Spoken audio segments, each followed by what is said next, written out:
diangkat menjadi rasul. Siapa yang ngangkat? Gubernur atau ketua daerah rumah wanita?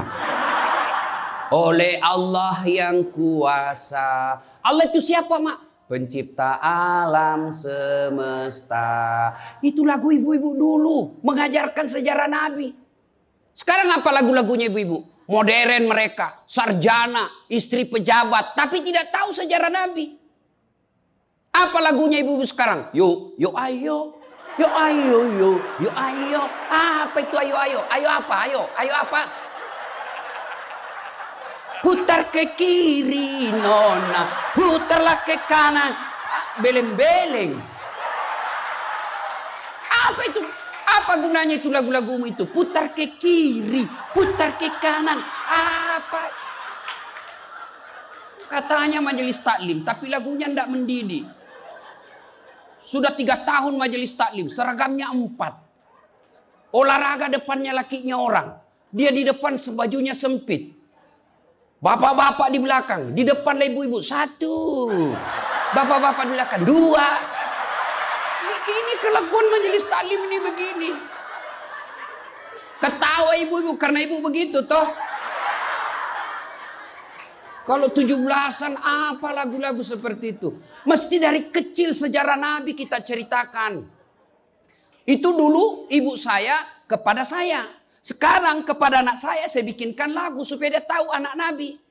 Anak saya namanya Cek, saya ajari. Cek, nah nyanyi nak. Anak-anak Nabi ada 7 orang, 3 laki-laki, 4 perempuan. Pertama Qasim, Abdullah, Ibrahim, Zainab, Rutkaya, Ummu Kalsum, Fatimah. Ibunya bernama Siti Aminah. Ayahnya bernama Abdullah. Kakeknya bernama Abdul Muthalib. Pamannya bernama Abu Thalib. Ibu baru tahu toh 7 anak Nabi? Ya. Berapa laki-laki? 3. Berapa perempuan? Anak pertama? Qasim. Coba. Ini dari sini kita tahu lagu. Maka ibu harus pandai-pandai mendidik anak. Memperkenalkan sejarah Nabi. Supaya mereka cinta kepada Nabi. Maka ini tujuannya maulid. Bukan kita mau bidah-bidah. Sekarang ada juga baru belajar agama 2 bulan. Itu pun melalui YouTube. Seolah-olah dialah menjadi panitia hari kiamat. Ini maulid bid'ah. Tidak ada pada zaman Nabi. Tidak ada pada zaman sahabat. Pada tabi'in, tidak ada semua itu. Saya bilang, bos, memang tidak ada pada zaman Nabi. Tidak ada pada zaman sahabat. Kenapa? Mereka hidup sesama dengan Nabi. Mereka lihat Nabi. Segar ikatan mereka soal Nabi. Mereka tahu sejarah Nabi. Jadi tidak perlu dituturkan.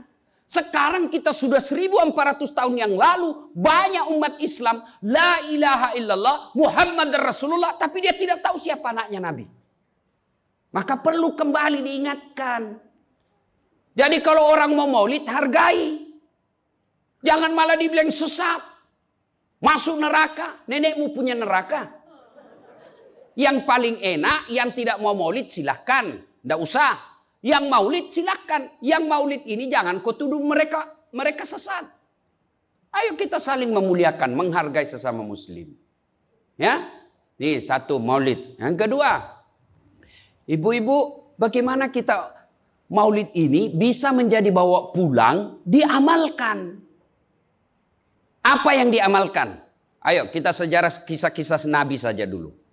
Ya, paling gampang sudah. Berapa istri Nabi? Berapa? Ini bu biar tahu, enggak mau duga dia jawab ini. Berapa? 11. Coba lihat. Istri pertama namanya Khadijah. Tua berapa tahun? 15 tahun lebih senior dari Nabi. Sebelum menikah dengan Nabi, beliau paling kaya di Mekah. Paling kaya di Mekah. Menikah dengan siapa? Muhammad bin Abdullah. Pegawainya waktu itu, karyawannya. Lalu Khadijah selalu cerita-cerita kelebihan Muhammad kepada asistennya. Namanya Nafisah. asistennya, dia selalu cerita, ini Muhammad baik, jujur, kinerjanya bagus, disiplin, sopan ngomong, nguntung juga baik. Nafisa paham. Oh, bunda ini senang sama Nabi Muhammad. Waktu itu belum jadi Nabi. Akhirnya apa? Nafisa jadi tim sukses. Tapi bukan tim sukses pilkada. Disuruh bikin baleho 10, cuma 5 dia bikin, hilang 5. Ya kan? Ini Nafisa datang kepada Muhammad. Muhammad, bagaimana kalau ada perempuan suka kamu? Alhamdulillah. Tapi ini perempuan lebih senior dari kamu. Tidak ada masalah. Lebih tua 15 tahun. Tidak ada masalah. Tapi dia sudah 2 kali janda. Tidak jadi masalah. Tapi dia bosmu. Tidak jadi masalah. Yang jadi masalah, benar tidak dia senang sama saya? Kata Nafisa, tenang mas bro. Saya punya urusan. Jangan lagi cari dah hadis mas bro. Tidak ada. Lalu datanglah Nafisa kepada Khadijah. Bunda, bagaimana menurut bunda kalau ada laki-laki senang bunda? Alhamdulillah, terbuka jodoh. Tapi ini lebih muda dari bunda. Tidak jadi masalah. Lebih muda 15 tahun. Tidak jadi masalah. Tapi dia anak buahnya. Tidak jadi masalah. Yang jadi masalah, benar tidak dia senang sama saya? Kata Nafisa, tenang bunda, saya punya urusan. Ini namanya tim sukses yang tidak mempermalukan kedua belah pihak.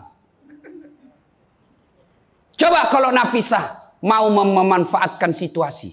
Maka dia datang kepada Muhammad. Muhammad, dia suka kok bos. Tenang aja, ambil semua hartanya. Dia terlalu senang sama kamu. Nafisa kan tidak.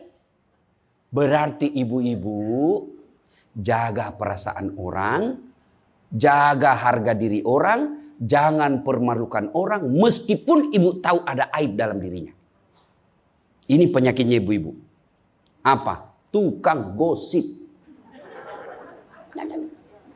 Ini. Duduk-duduk begini, damai tapi gersang. Oh, coba lihat siapa duluan pulang, dia jadi berbicara. Jadi gini Pak Gubernur itu dia duduk-duduk itu. Dia enggak cerita tapi apa? Dia mulutnya enggak ngomong tapi bibirnya dong. Memang fitrahnya. Apa begitu orang sini? Bukan cuma di sini. Orang Amerika juga tukang gosip perempuannya. Fitrahnya. Maka Nabi katakan kalau perempuan mau selamat, jaga mulutnya, aman dia masuk surga. Cuma kan gampang sekali kita gosip. Lewat teman kita.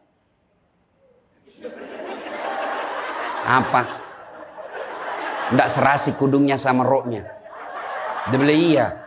Lipstiknya palsu. Kenapa kau tahu? Melengket di giginya. Semua mau diurus. Iya kan? Ini penyakit kita. Semua mau diurus. Ustadz aja dia gosip. Itu juga bajunya waktu di YouTube. Saya dengar tadi dilewat tadi saya dengar. Itu juga bajunya waktu di YouTube. Astagfirullah. Inilah penyakit ibu-ibu. Ibu. Mau gampang masuk surga? Ketika Nabi Isra Mi'raj kan dibawa jalan-jalan masuk surga. Subhanallah. Alhamdulillah. Banyak perempuan dalam surga. Begitu Nabi dibawa lihat neraka. Nauzubillah min zalik. Ya Allah ampuni hambamu. Ya Allah ampuni umatku. Ya Allah. Kenapa? Perempuan ternyata lebih banyak dalam neraka. Ditanya kenapa bisa begitu? Ada 2 kelemahan perempuan. 1, tidak mampu menjaga suaminya. Tidak mampu mengurus suaminya. Dan yang kedua tidak mampu menjaga lisannya. Jadi kalau ibu mampu menjaga lisan, aman.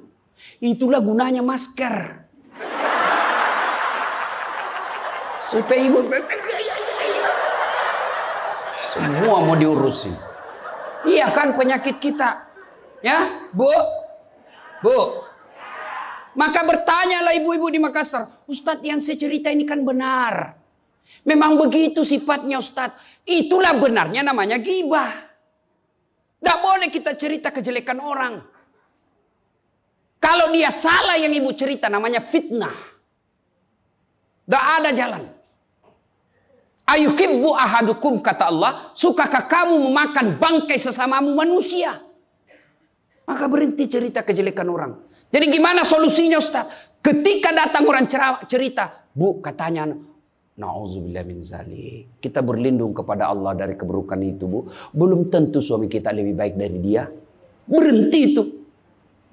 Cuma kan enggak kita. Yang memang enggak tahu persoalan. Biar enggak tahu persoalan. Ikut campur. Ibu kalau suka ikut campur bikin urusannya ibu, nanti takdirnya seperti tauge. Tahu tauge? Tahu tauge? Coba lihat tauge, Bu. Kita bikin soto Banjar, ada. Pecel, sayur, lemper, ada. Ada tuh kalau di Makassar ada lemper. Ayo, maka karena dia selalu ikut campur, Allah takdirkan semua tauge bengkok. Dah ada yang lurus toh? Maka kalau ada ibu-ibu majelis begini kumpul, teriaki saja, pagi-pagi toge nih ya. Ini penyakit perempuan. Maka ini gunanya kita peringati maulid supaya ibu-ibu pulang berhenti cerita kejelekan orang. Tidak ada gunanya, menghabiskan amal-amal kita. Nabi pernah kumpul para sahabat dan bertanya, "Atadruna manil muflis?" Saudara-saudara sekalian, kau tahu siapa yang bangkrut nanti di akhirat? Mereka tidak sholat ya Rasul, dia sholat. Yang tidak puasa ya Rasul, dia puasa. Yang tidak haji ya Rasul, dia haji. Yang tidak bayar zakat ya Rasul, dia zakat sedekah.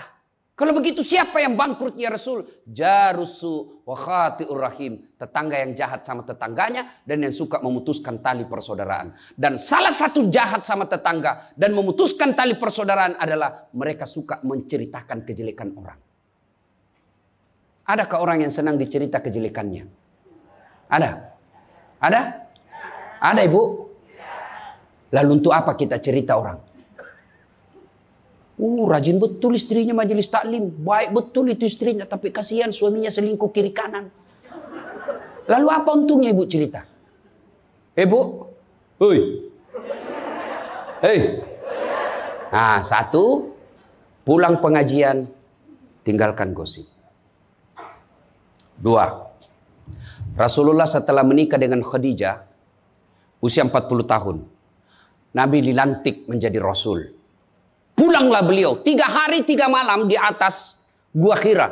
Pulang menggigil. Dia ketuk pintu. Masuklah Nabi, kedinginan. Lalu Nabi berkata, "Istriku selimuti saya kedinginan." Kira-kira kalau ibu-ibu apa jawaban ibu? 3 hari 3 malam suami tidak ada kabar. Di WhatsApp tidak dibaca. Di telepon di reject. Tiba-tiba datang kedinginan, Bu. Selimuti saya, Bu. Apa jawaban ibu?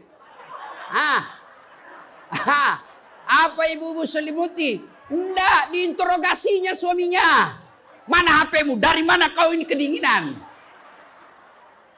Iya toh? Tapi Khadijah tidak. Khadijah tidak pernah sangka buruk kepada suaminya. Apa kata Khadijah? Sami'na wa ata'na. Hikmah yang kedua buat ibu-ibu, sangka baiklah kepada suami. Demi Allah, tidak ada kebahagiaan rumah tangga yang dipenuhi dengan sangka buruk. Ibu mau bahagia dengan suami? Mau? Hilangkan sakwa sangka, hilangkan sangka buruk. Telepon suami tidak dijawab pagi-pagi, sangka baik. Oh, berarti suami saya lagi sholat duha. 1 jam kemudian ditelepon, belum dijawab juga. Oh, berarti suamiku lagi meeting dengan gubernur. Telepon lagi siang-siang tidak jawab. Oh, berarti suamiku lagi sholat berjamaah di masjid. Sore ditelepon tidak dijawab-jawab.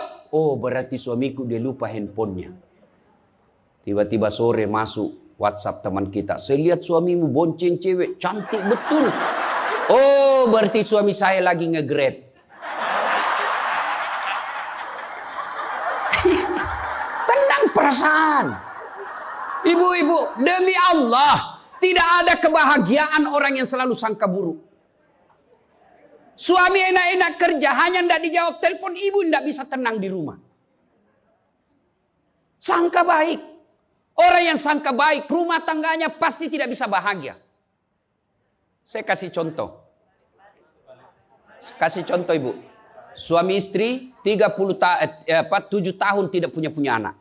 Di tahun ke-8 dia pergi ke ahli kandungan, periksa istrinya. Wih, alhamdulillah, kata dokter, ibu sudah terlambat 2 bulan. Senang betul. Dia teleponlah suaminya, Pak, alhamdulillah hasil pemeriksaan saya sudah terlambat 2 bulan. Tapi Pak, jangan cerita-cerita dulu ya, malu kita nanti kalau tidak jadi lagi. Oke Bu, ini rahasia berdua, jangan cerita ke siapa-siapa. Setuju Bu ya? Setuju Pak. Oke. Beberapa hari kemudian datang petugas PLN. Assalamualaikum. Kata ibunya, waalaikumsalam. Siapa ya? Saya Bu, saya siapa? Petugas PLN. Oh kenapa Pak? Ibu terlambat 2 bulan. Hui. Kenapa dia bisa tahu saya terlambat 2 bulan? Wah, dia mulai curiga sama suaminya. Pasti kelakuannya lagi nih si gendut ini. Kan suaminya gendut. Pasti kelakuannya ini si gendut ini.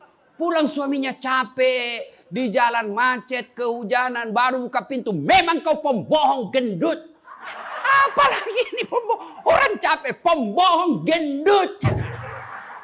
Apa? Kenapa itu PLN tahu saya terlambat 2 bulan? Pasti kau yang cerita. Bukan saya. Kenapa? Wah, suaminya juga marah digendut-gendutin. Dia datang ke PLN. Ada apa kau tahu istriku terlambat 2 bulan? Dia bilang ini ada catatannya Pak. Kau hapus ini. Ya boleh Pak, tapi Bapak bayar dulu. Kalau saya tidak mau bayar, ya terpaksa punyanya Bapak diputus. Kalau punya aku diputus, apa dia pakai istri saya di rumah? Dia terpaksa pakai lilin.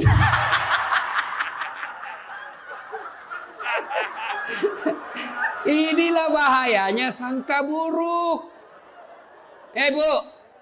Halo Ibu. Bu.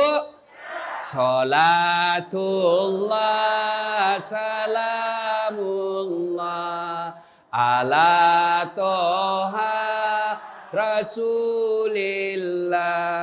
Salatullah salamullah ala yasin habibillah. Oleh-oleh kedua pulang maulid, hilangkan sangka buruk. Tidak ada kebahagiaan orang sangka buruk. Begitu juga kepada pimpinan kita. Kok saya dimutasi? Sangka baik. Saya tadinya kok kepala dinas menjadi staf ahli. Berarti Bapak dianggap ahli. Ini staf ahli kan enak. Ahli yang tidak ada stafnya. Sangka baik. Oh berarti Pak Gubernur merasa saya perlu istirahat, banyak berpikir. Sangka baik. Jangan pernah sangka buruk. Tidak ada kebahagiaan orang yang sangka buruk. Sangka baik. Saya dalam hidup saya, betapa banyak Allah kasih pelajaran. Saya baru tahu maksud Allah yang baik setelah beberapa saat berlalu. Begitu ada kejadian, sangka baik saja. Tunggu akan muncul. Oh ini maknanya ini.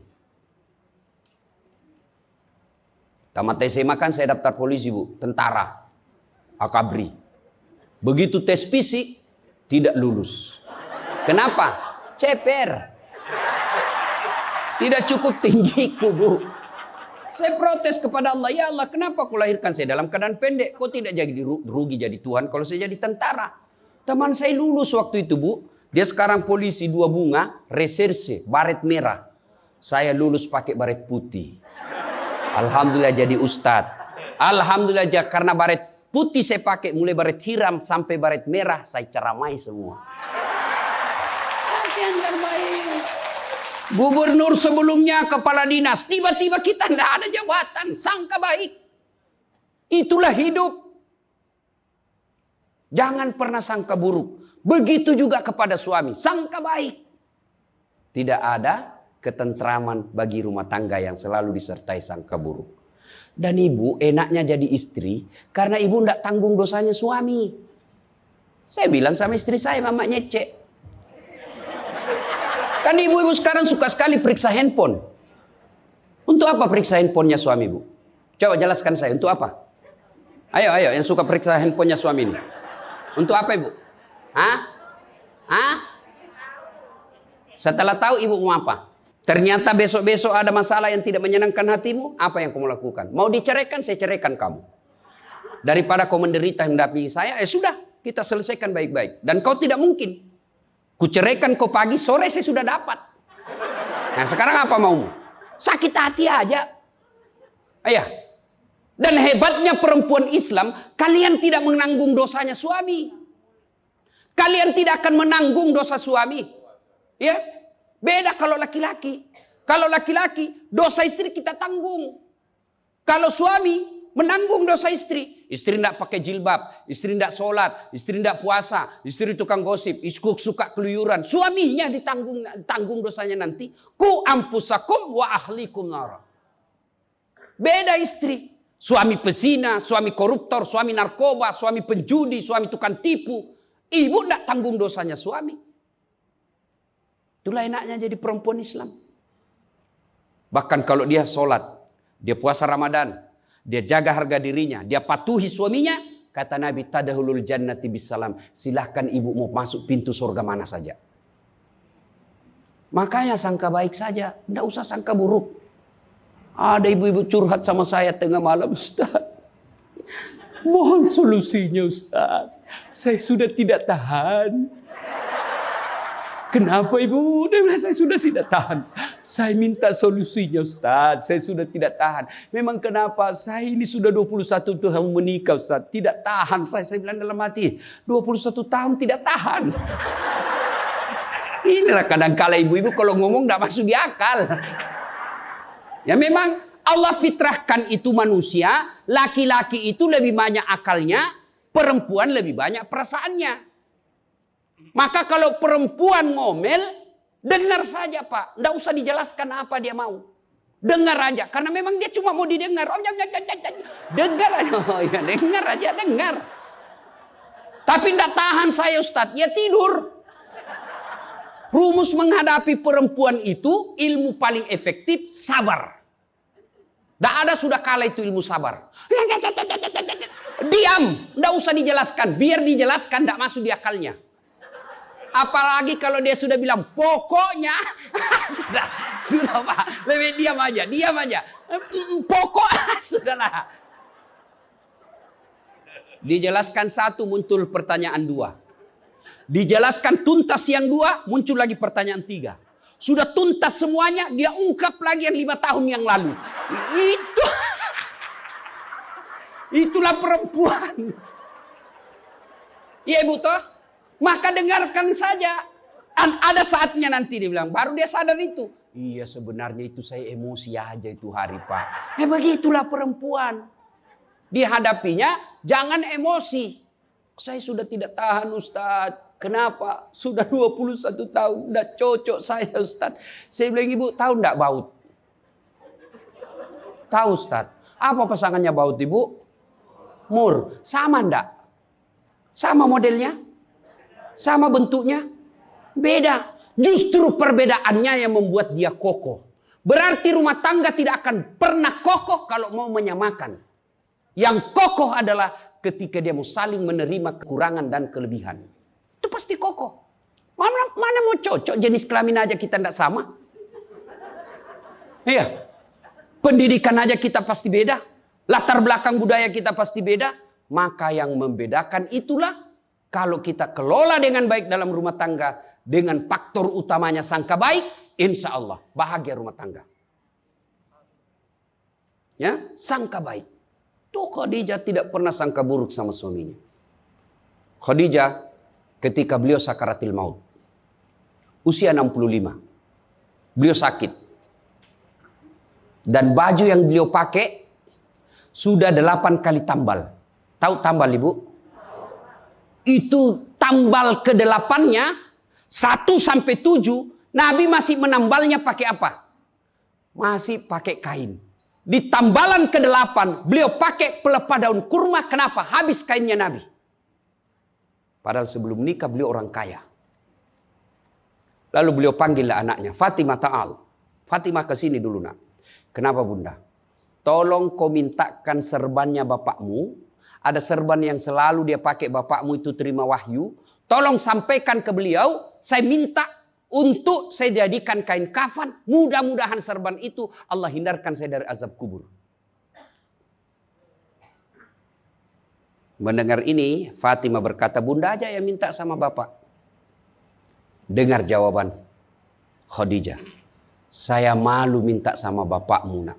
Habis hartanya untuk bantu Rasulullah, minta serban, malu.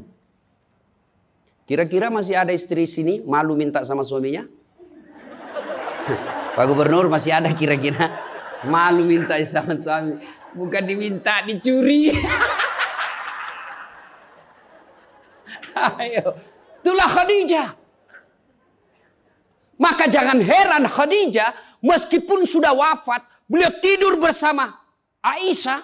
Beliau tidur bersama Aisyah. Tapi siapa yang dikenangnya? Khadijah.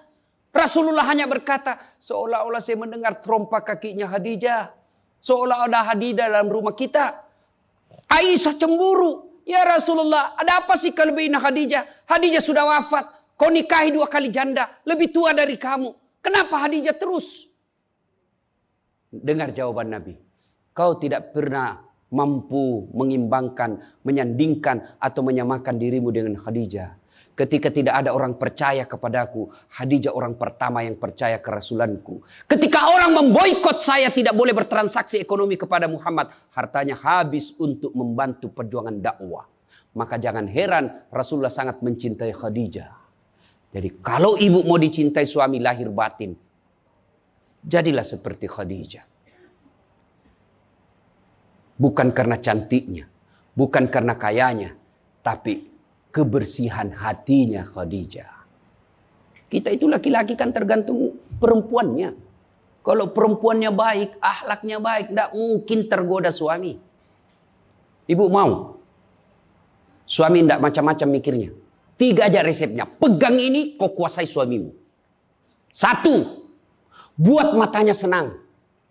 Artinya apa? Ibu penampilan cantiklah di depan suami. Kalau suami senang selalu pakai baju merah, pakai itu baju merah tiap hari.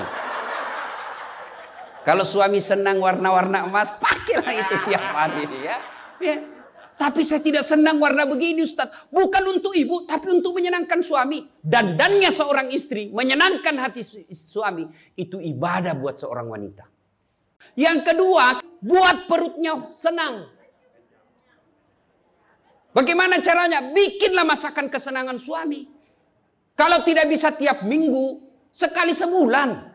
Ketika terima gajinya suami, terima honornya suami, ya WhatsApp suami, SMS suami, telepon suami. Bang, jangan makan di luar hari ini. Hari ini saya masak spesial buat abang. Masakan kesenangan saya sudah siapkan di rumah bang. Aman bang, jangan makan di luar. Ini hari spesial buat abang. Senang kita jadi suami. Itu saya kalau terima SMS WhatsApp begitu, mamanya C di rumah dia goreng baru dia kirim. Rasanya kita mau cepat pulang. Ibu pernah WhatsApp suaminya begitu? Paling di WhatsApp, bang jangan lupa singgah beli telur. Bang habis gas.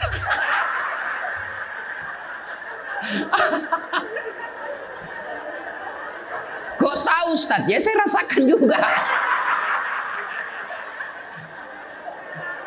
Pernah suatu kali Pak Gubernur pulang saya ceramah takziah malam-malam di Makassar. Tiba-tiba masuklah WhatsApp-nya mamanya C. Ustaz habis pembalut. Aduh. Tidak mungkinlah sopir saya suruh ini istri saya. Sudahlah saya singgah saya berdoa mudah-mudahan tidak ada yang kenal saya. Begitu saya bayar, ada ibu-ibu datang. Ustaz beli pembalut. Saya jengkel langsung saya balik. Biar daripada saya melahirkan. Tenang perasaan. Mungkin ego kita ini buat kita juga laki-laki. Ya, kadangkala ego naik. Masa saya eselon? Masa saya kepala dinas? Masa singgah beli pembalut? Jangan lihat eselonnya. Pakai ilmunya Umar bin Khattab. Umar bin Khattab. Ada sahabat yang selalu mau datang, mau laporkan istrinya. Kenapa istrinya suka ngomel? Maka dia berharap Umar panggil istrinya supaya dinasehatin. Begitu dekat dengan Umar bin Khattab, dekat dari rumahnya Umar, dilihatnya Umar juga dimarahi sama istrinya. Balik dia bilang, Pak Umar aja dimarahin. Balik besok ketemu, ya Amirul Mukminin, presiden lah waktu itu. Saya lihat kemarin Anda istri ngomel-ngomel, Anda senyum saja. Dengar ini jawaban bapak-bapak ini, para pejabat nih yang hadir. Dengar apa jawaban Umar. Begitulah cara saya berterima kasih kepada istriku yang telah hamil, melahirkan, dan menyusui anak saya. Coba, hilang itu emosi Pak, hilang itu harga diri. Kalau kita sudah ingat bagaimana susahnya itu ibu melahirkan, hamil. Masih ingat ibu-ibu waktu hamil? Masih? Ada ndak enaknya itu orang hamil? Untung saya tidak pernah hamil. Oh, coba ibu-ibu kalau hamil, jalan aja setengah mati. Aduh, sudah mau mau duduk aja, mana ada ibu hamil langsung duduk aja. Udah standar samping dulu itu kasihan. Iya ibu, ya benar. Kalau kita laki-laki paling ngidam. Ustaz, apa doanya berhenti ngidam istri? Ngidam apa istrimu? Nanti dia bisa tidur kalau dilihat saya di atas lemari Pak Ustaz. Jadi kalau istrinya mau tidur jam 10, setengah 10 sudah di atas lemari. Saya berhenti kau dongo-dongo itu dikasih kerja di konsum.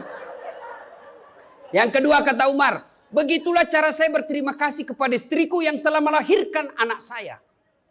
Masih ingat waktu melahirkan? Masih? Ada ndak ibu-ibu melahirkan senyum? Ada? Mentang-mentang istri gubernur keluar sayang. Setengah mati juga biar istri gubernur. Nggak ada. Itulah susahnya jadi perempuan. Maka ketika suami disuruh sama istri, bayangkan sulitnya melahirkan. Yang ketiga kata Umar, begitu cara saya berterima kasih yang telah menyusui anak saya. Masih ingat waktu menyusui? Masih? Terutama waktu tumbuh giginya.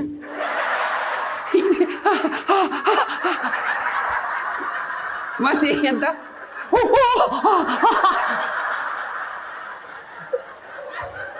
Untuk saya tidak pernah rasakan. Bu kalau digigit kan mana dia ditinjau nanya, kok gigit saya? Tidak, dia usap, lepas nak. Iya ibu, iya. Siang anaknya, malam.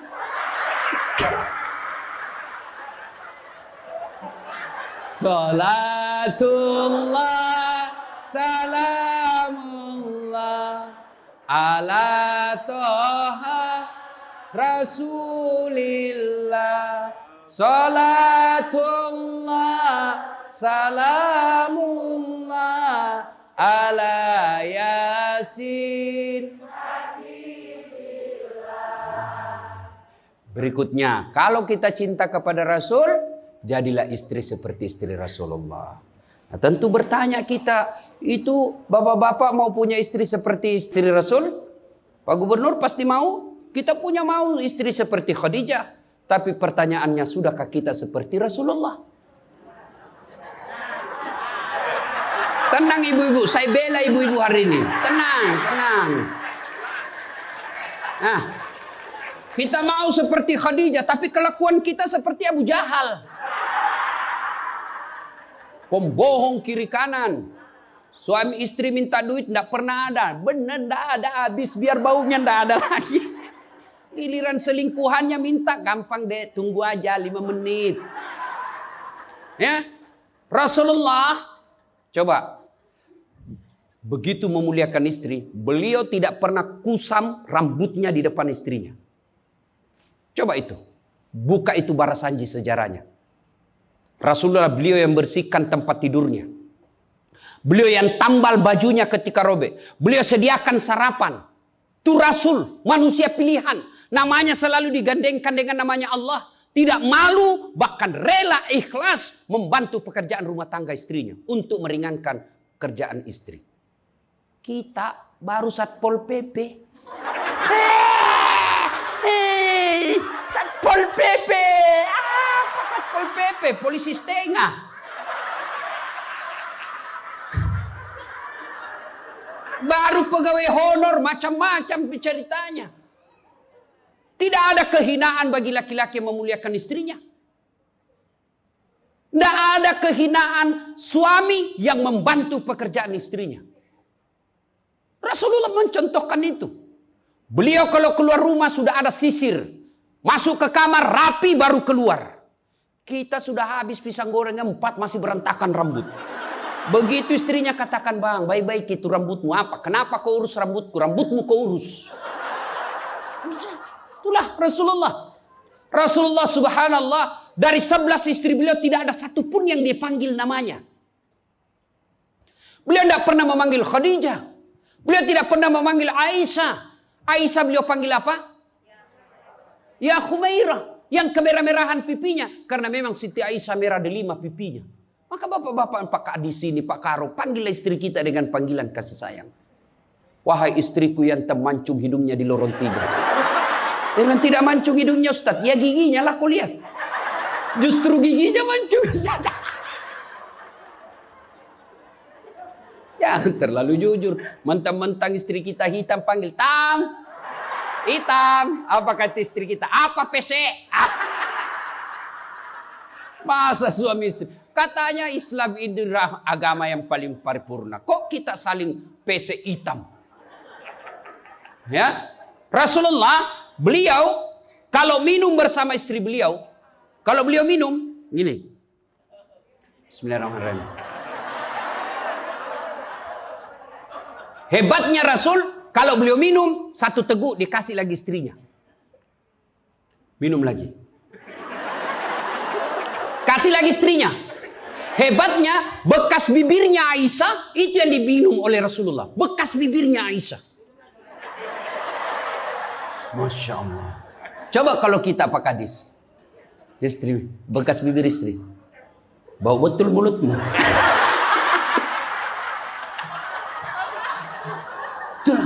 Maka kalau ibu bapak mencontoh Rasulullah, maka rumah tangga pasti bahagia.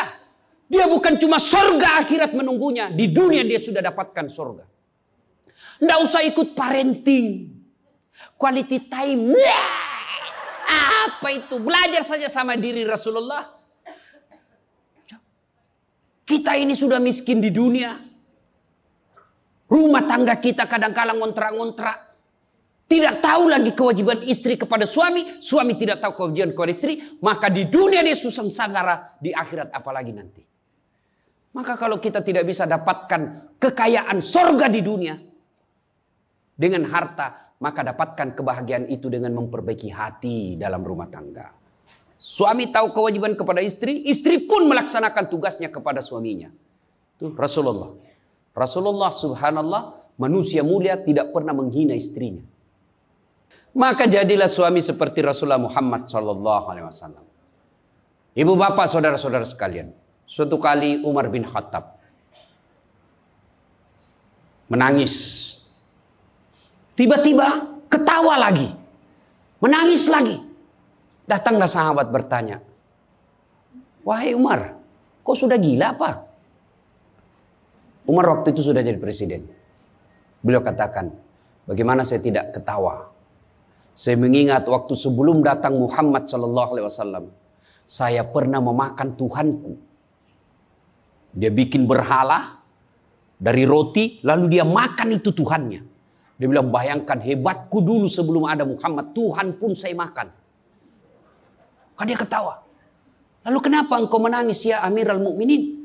Saya bayangkan sebelum Nabi Muhammad SAW datang di tengah-tengah kita. Saya pernah mengambil anakku yang masih orok, merah, saya rebut dari istriku, lalu saya bawa ke belakang rumah, saya gali pasir, saya tanam sendiri anak perempuanku itu, lalu saya timbun, saya lompat-lompat di atasnya karena saya anggap ini perempuan anak pembawa sial. Begitu zaman jahiliyah. Alhamdulillah setelah ada Muhammad, mampu melahirkan kita seperti sekarang ini, bisa membedakan yang hak dan yang batil. Berarti Rasulullah dikenang kehebatannya, karena berhasil memimpin, mengarahkan umatnya dari jahiliyah menjadi seperti yang kita nikmati sekarang ini. Berarti Pak Gubernur, kalau Bapak ingin dikenang sebagai pejabat, bukan hanya memperbaiki diri, tapi memperbaiki rakyat Sumatera Selatan. Dan Alhamdulillah saya senang sekali mendapat berita Bapak punya program yang sangat memuliakan kebaikan. Bukan Islam, kebaikan. 1 desa, 1 lurah, 1 rumah tahfiz. Meskipun Bapak sudah tidak menjabat sebagai gubernur, Selama rumah tahfiz itu dimanfaatkan, maka itu akan menjadi amal kebaikan dunia sampai di akhirat. Tapi percayalah, tidak mungkin Pak Gubernur hebat tanpa didukung sama istri. Tidak mungkin. Ini istri tidak kelihatan perannya, tapi menentukan SK. Benar. Biar Pak Gubernur senang sama Bapak, kalau istri Pak Gubernur tidak senang, berpengaruh itu tanda tangan. Memang sudah itu begitu yang namanya kehidupan manusia. Saya juga tidak bisa hebat ceramah begini kalau istri saya tidak mendukung. Saya mau bikin naskah, digangguinya saya. Pergi sama bapakmu, cepat kau ambil itu. Nangis anak, mana bisa kita bikin naskah? Begitu kita mau ceramah, dia curi kita punya naskah. Apa? Mana bisa? Allah Subhanahu wa Ta'ala berfirman, mana sudah ini? Mana naskah kita? Maka yang terpenting kembali dalam maulid kali ini, mari jadikan rumah tangga kita sebagai pintu sorga, meraih sorga yang sebenarnya. Jangan berpikir di dunia tidak ada sorga. Kita kan selalu berdoa, fid dunya hasanah, wa fil akhirati hasanah. Selamat di dunia, selamat di akhirat. Apa itu fid dunya hasanah? Menurut para ahli tafsir Al-Quran, hasanah di dunia itu, sorganya dunia itu mengandung 4 komponen. 1, punya pasangan yang baik. Jadi kalau istri bagus agamanya, suami bagus agamanya, suami bagus akhlaknya, istri bagus akhlaknya, sudah 1 komponen sorga didapat. Yang kedua, punya anak yang soleh dan soleha. Tidak ada gunanya pangkat jabatan kalau anak kurang ajar. Ibu-ibu nih, kalau ibu meninggal siapa yang doakan? Suami. Tidak bakal, dia kawin lagi. Siapa yang doakan? Anak. Maka berhasilan ibu, saya setuju dengan pernyataan Pak Gubernur. Kalau mau hebat ini provinsi kita, ibu-ibunya harus menjadi pesantren pertama. Sayang, seribu sayang, ibu-ibu sekarang banyak yang gagal mendidik anak. Dihormati di luar, dimuliakan di kantor, sampai di rumah dimaki-maki sama anaknya. Itu siapa yang gagal? Ibunya. Kita kadang-kala bahagia, hebat kalau anak kita pintar bahasa Inggris. Hebat anaknya Ustadz, pintar bahasa Inggris. Apa hebatnya? Banyak yang bisa begitu. Masa banyak Ustadz? Ya sudahlah, ke Inggris lihat itu anak-anak di sana. Anak-anak di sana semua pakai bahasa Inggris, Bu. Memangnya kalau ibu nanti meninggal, anak berdoa pakai bahasa Inggris? Oh my God. Please help me my mother. Enggak. Pasti pakai bahasa Pado. Kepado, lindungi lo. Pasti. Ya, maka ibu-ibu didik anak. Yang ketiga komponen punya surga dunia, apa itu? Punya harta yang bermanfaat, bukan harta yang banyak. Mana harta yang bermanfaat? Harta yang banyak digunakan orang lain menjadi amal soleh-soleh, amal jariah. Bu-ibu nih, yang punya emas berlian, cincin. Ayo ibu, kalau ibu meninggal siapa yang punya itu?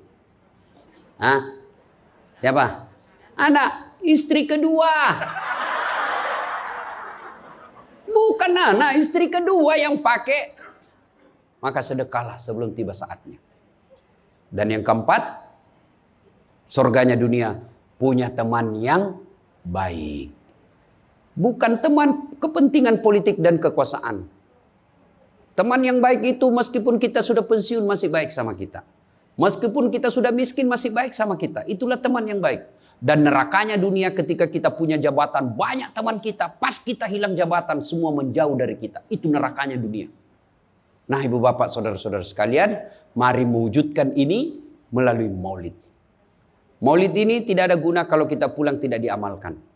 Minimal amalkan dengan menjadi suami yang baik. Dan istri yang baik. Terakhir. Kalau kita mencintai Rasulullah, maka kita ikuti sunnah-sunnahnya. Apa sunnah? Yang gampang-gampang, tidak usah berat-berat. Mulai hari ini, oleh-oleh khusus ibu, kapan dan dimanapun selalu ada wudhu. Coba ibu amalkan. Bapak-bapak pegawai, bapak mau pergi kerja, wudhu dulu. Mau pergi jemput anak, wudhu dulu. Mau pergi pengantin, wudhu dulu. Mau pergi kemana saja ikuti Pak Gubernur yang katanya tidak ada liburnya. Ya. Sudah ikuti dengan ada wudhu. Orang yang selalu ada wudhunya, innallaha yuhibbut tawwabina wa yuhibbul Mutatakhirin, dicintai oleh Allah Subhanahu wa taala. Ibu bapak saudara-saudara sekalian, banyak yang ingin kita sampaikan tapi waktu jualah yang membatasi kita. Insya Allah lain waktu dan kesempatan kita akan lanjutkan.